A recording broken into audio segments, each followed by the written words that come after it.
Hello everyone, good morning. তো কেমন আছেন সবাই? আশা করছি সকলেই খুব ভালো আছেন। আমরাও খুব ভালো আছি। আমার নতুন একটি ভিডিওতে আপনাদেরকে অনেক অনেক স্বাগত জানাই। তো আজকে আমাদের তৃতীয় দিন মালয়েশিয়াতে। তো আজকে আমরা সকাল সকালে গিয়েছিলাম এই থিয়ান হাও মন্দিরে। এটা কিন্তু কুয়ালালামপুরেই অবস্থিত ছিল।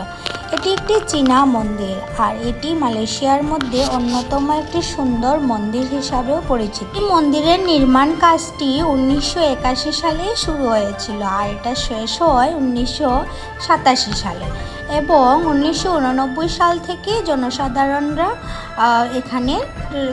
জনসাধারণের জন্য খোলা হয়েছিল এই মন্দিরটি।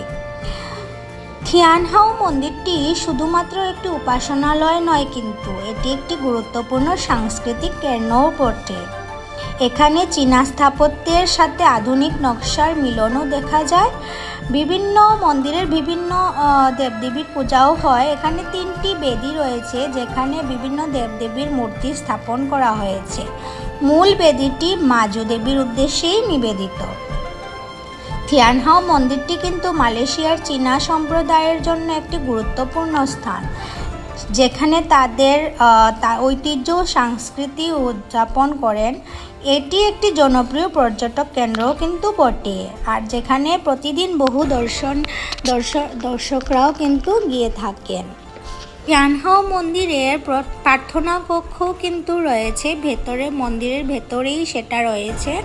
সেখানে উপাসকরা শ্রদ্ধা জানাতে, প্রার্থনা করতে এবং আশীর্বাদ পেতেও আসেন এবং মূর্তি ও ধর্মীয় নিদর্শন দিয়ে সজ্জিত।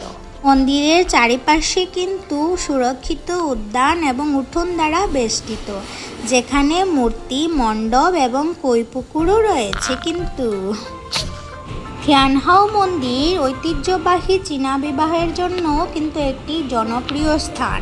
মন্দিরের মনোরম পরিবেশ এবং সাংস্কৃতিক তাৎপর্য এদিকে বিবাহ অনুষ্ঠান এবং ফটোগ্রাফির জন্য একটি মনোরম স্থান করে তোলে।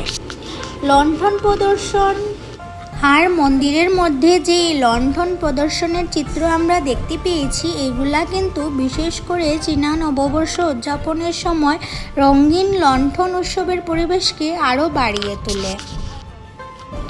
মন্দিরটিতে গাড়িতে করে যাওয়া যায় এবং পার্কিং সুবিধাও পাওয়া যায়। কুয়ালালামপুরের আসা পর্যটকদের জন্য এটি একটি সাধারণ গন্তব্যস্থল।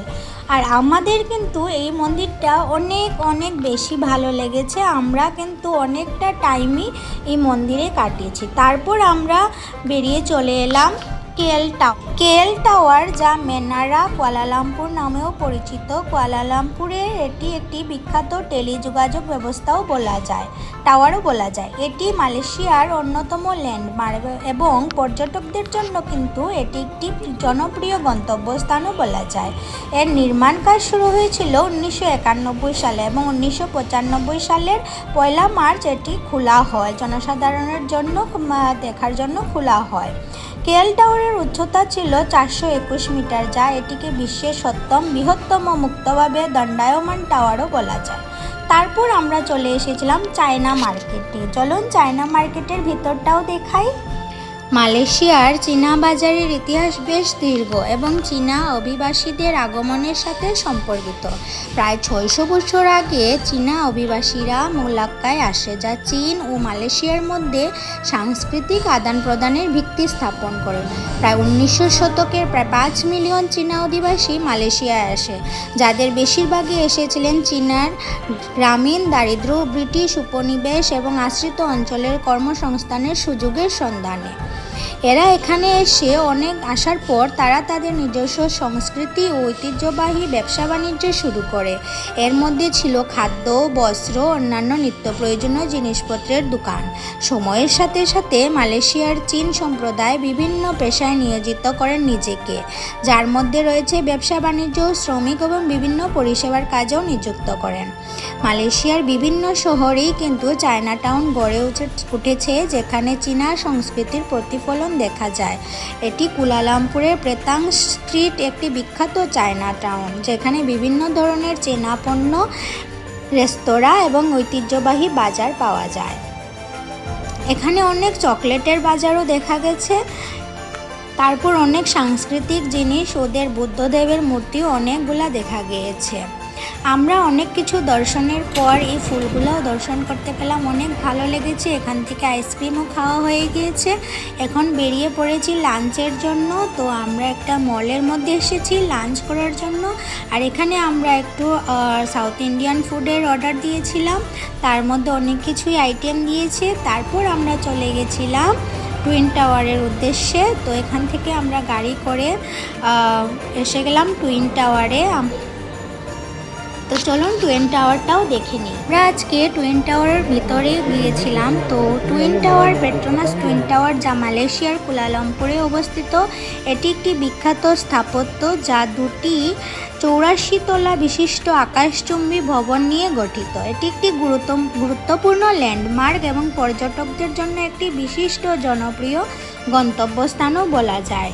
এই টাওয়ারের এটার উচ্চতা ছিল 461.9 মিটার, যা 1996 থেকে 2004 সাল পর্যন্ত বিশ্বের সবচেয়ে উঁচু ভবন ছিল। টাওয়ার দুটি দেখতে একই রকম, তবে তাদের নকশা ছিল ভিন্ন। একটি টাওয়ারের নকশা করেছিলেন স্থপতি সিজার পেলি এবং অন্যটির নকশা করেছিলেন হাসজি মাহো বিনতে মেহমেদ। টাওয়ার দুটির মধ্যে প্রায় 7 বছর সময় লেগেছিল তৈরি করতে এবং এটি নির্মাণে 1.6 বিলিয়ন মার্কিন ডলার খরচ হয়েছিল। 1999 সালের 31 আগস্ট মালয়েশিয়ার তৎকালীন প্রধানমন্ত্রী মাহাথির বিন মোহাম্মদ আনুষ্ঠানিকভাবে টাওয়ার দুটির উদ্বোধন করেছেন। আজকের ঘোরাফেরা ছিল এই পর্যন্ত। এখন চলে যাব আমাদের রুমে। তো আজকের ভিডিওটা এখানেই শেষ করছি। দেখা হবে নতুন আরেকটি ভিডিওর সাথে। আপনারা ভালো থাকবেন, সুস্থ থাকবেন। ভিডিও ভালো লাগে লাইক কমেন্ট করে দিয়েন। টাটা।